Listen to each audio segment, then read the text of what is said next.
Jesus, in chapter 12 of Luke, has been teaching. He comes to this place where he's teaching about the Holy Spirit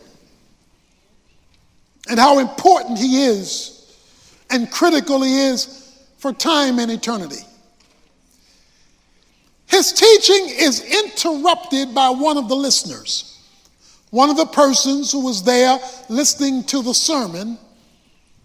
He blurts out in the middle of the message.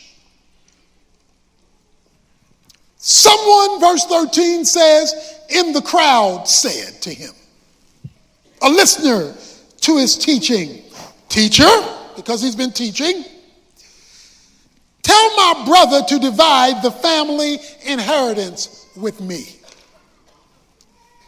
When he asked Jesus this question of intervening, Jesus has a curious response. He says in verse 13, "Man, who appointed me a judge or an arbiter over you?" Now, you need to know that the word "you" at the end of verse 14 is plural. You can be singular, you can be plural. It's plural. So Jesus is saying, who made me arbiter over y'all? If he was speaking Texan. So the brother is there. The brother that the brother is talking about is there because he's talking to both of them. Y'all want me to fix this money problem, this inheritance problem, these possession issues between the two of you. Why does Jesus respond to the man's request that way? Jesus was speaking about spiritual stuff. The man interrupts it with financial stuff. So Jesus responds by telling him, if you invite me into your family dispute about your will, your daddy's will, then you have to understand that when the teacher, me, gets into your family discussion, I'm not going to limit my answer to merely your earthly dilemma. My answer has got to deal with the root and not mainly the question of the fruit. You asked me about arbitrating the conflict between you and your brother, but there's actually something deeper going on. So I not only want to deal with what you asked, I want to deal with the motive that made you ask me about it. See, that's why a lot of folk don't want Jesus. Because they just want to hang out with the fruit and not get to the root. So Jesus now takes the conversation deeper than the question because he knew the heart that was behind the question. And in taking it deeper, it leads him to verse 15. Then he said to them,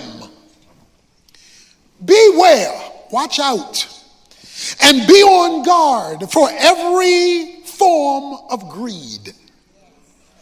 For not even when one has an abundance does his life consist of his possessions."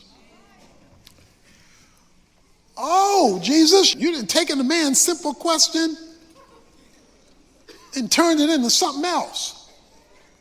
No, I've turned it into what motivated him to ask me about it. See, because that's a problem with Jesus. He's going to deal with your motives and not just with your information. It's like when you're talking to somebody and you say to them, "Well, what are you really asking me?" He says, "Watch out for every form greed takes." Greed in biblical terms has to deal with whether you have placed the physical ahead of the spiritual. Greed has to do with whether your pursuit of things has blocked God out. You are greedy even when you love the money that you don't have, that you want to have. because your passionate pursuit of it, even if you don't have it, has blocked out the priority of God, God's will and God's kingdom in your life. And once God is made second, boxed out, and the physical trumps the spiritual, you have become greedy, or as the scripture calls it, the love of money, or what money can buy, has taken over you. Greed is the passionate pursuit of things at the expense of spiritual. So it is a priority issue. And he says greed comes in all forms. Watch out for every form of greed. Because you can be greedy in a whole lot of different ways. There is religious greed. Religious greed. Where the Bible and God are used to place the physical over the spiritual, even though you sprinkle Jesus' name on it. It's called prosperity theology. God is not against prospering, but a theology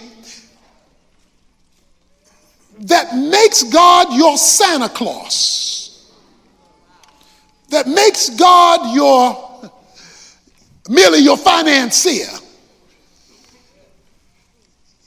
is an unrighteous form of greed. Let me ask you a question.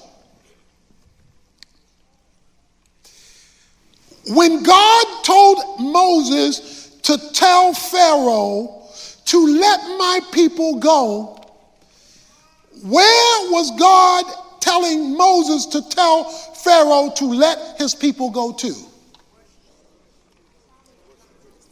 Okay, I heard a couple of answers. Some said the promised land. He told him to tell Pharaoh, let my people go into the wilderness to worship me, not to the promised land. Why? Why did he tell them? Because everybody thinks in terms of, most people think in terms, well, he was taking them to the promised land. He says, you tell him to tell him, let my people go into the wilderness and meet with me. Why? Before God ever wanted to give them the stuff, the land flowing with milk and honey, he says, I want you to hook up with me where there is no milk and honey, where it's dry out there in the promised land, where you're going to have to depend on me for water and manna and all the make it to the promised land. I want them to meet me before they meet my blessing. Because if they skip me and go directly to their blessing, they will get so enthralled with their blessing that they will forget the me who met them in the wilderness. God does not mind you having a promised land as long as you do not skip him when you get there. And so he wanted to make sure that they hooked up with him first. Why? He says at the end of verse 15, because even when one has an abundance, more than enough, his life, not even when one has more than enough, does his life consist of his possessions. Now, what's this got to do with an eternal perspective? Well, Jesus begins and says, well, let me tell you a story. He gives a parable beginning in verse 16. He says, I want to tell you a story. He told them a parable, verse 16. The land of a rich man was very productive. So let's just stop there. We've got an entrepreneur. He is very, very successful.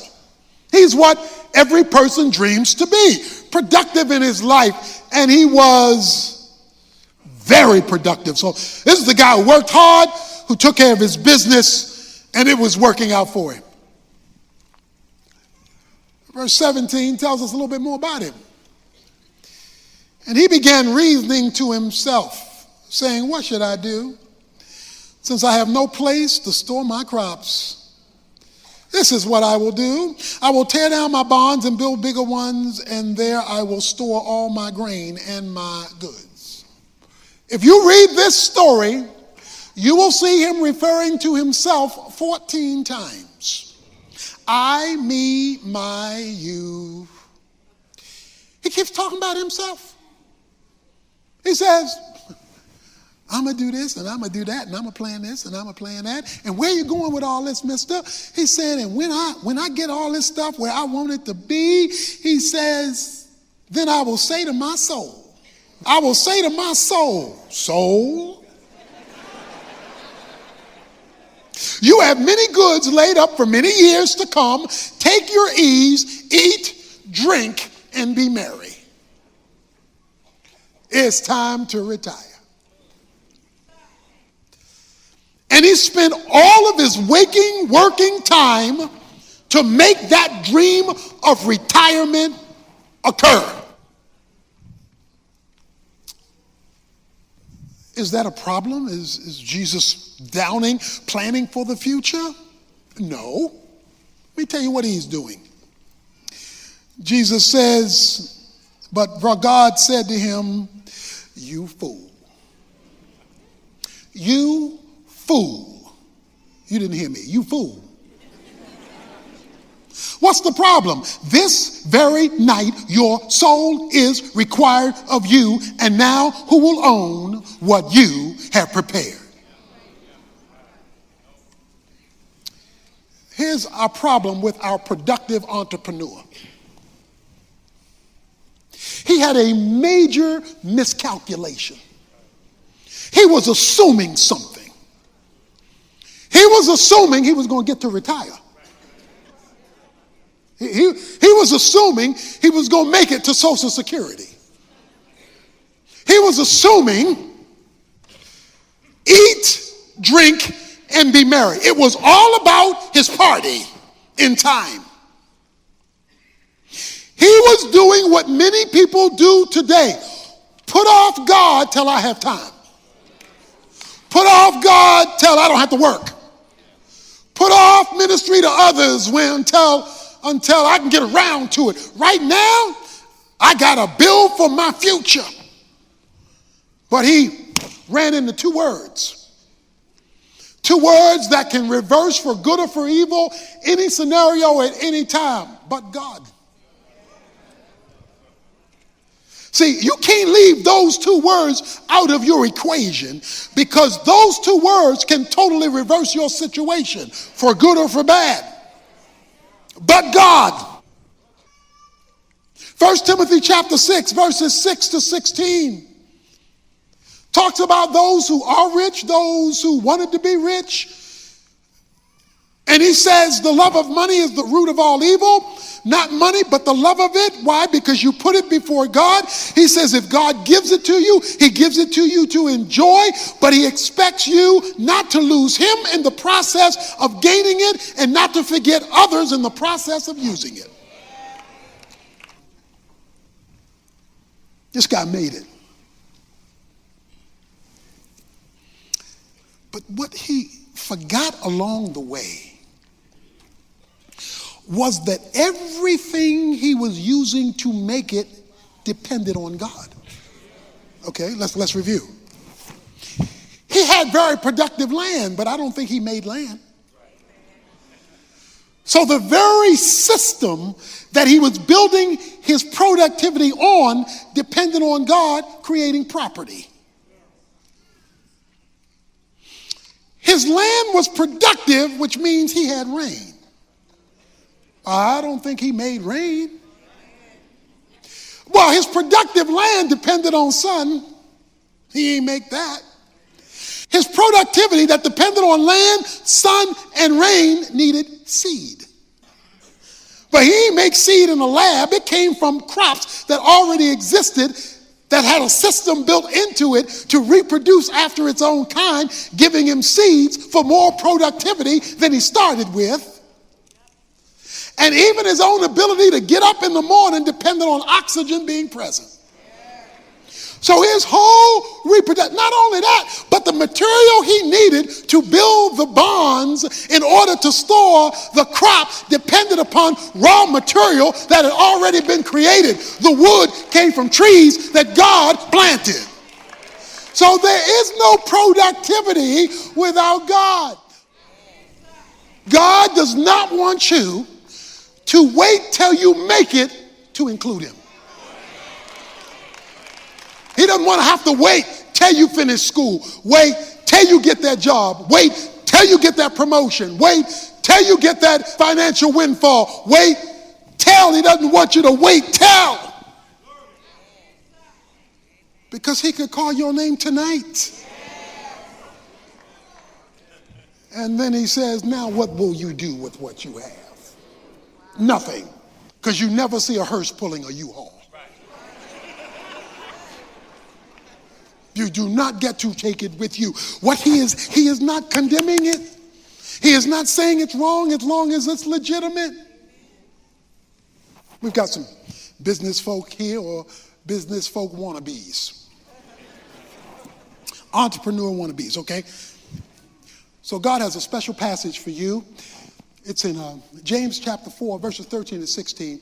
He says, you businessmen, you say, we're going to this city and that city to cut a deal and make a profit.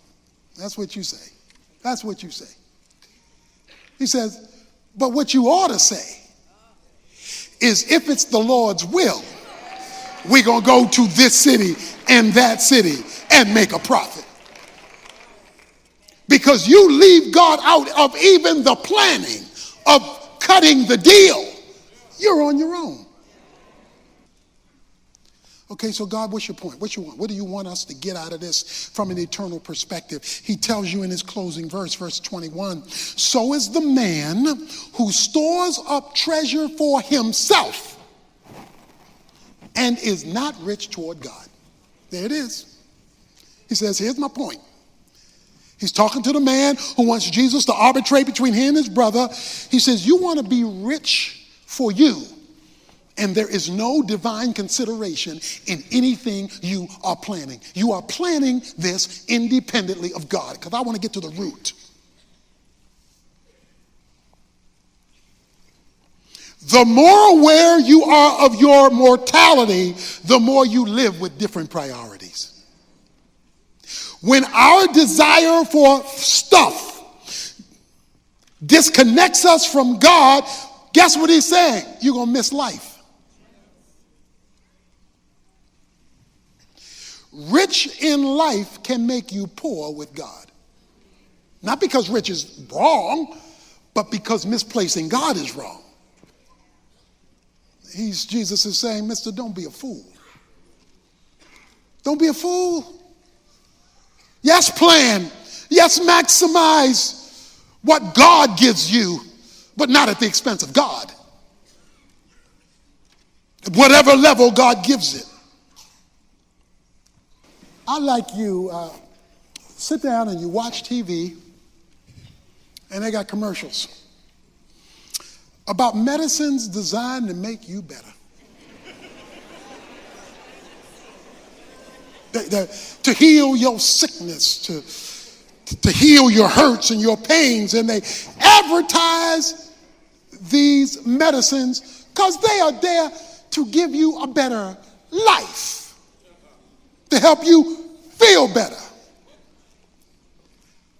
But then comes the warning.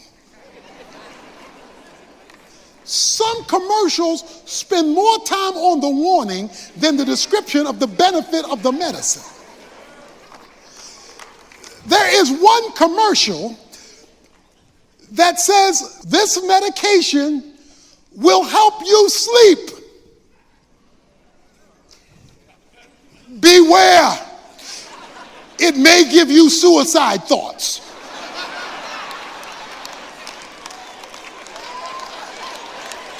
Duh.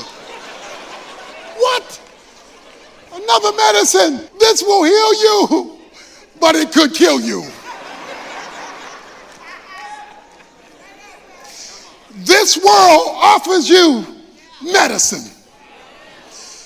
medicine of prosperity, the medicine of notoriety, the medicine of security, the medicine of prosperity. It offers you the medicine, but what this world does not do is give you the warning. Our job is to give you the warning that if you take the medicine of greed without the warning of danger called affluenza, can kill you.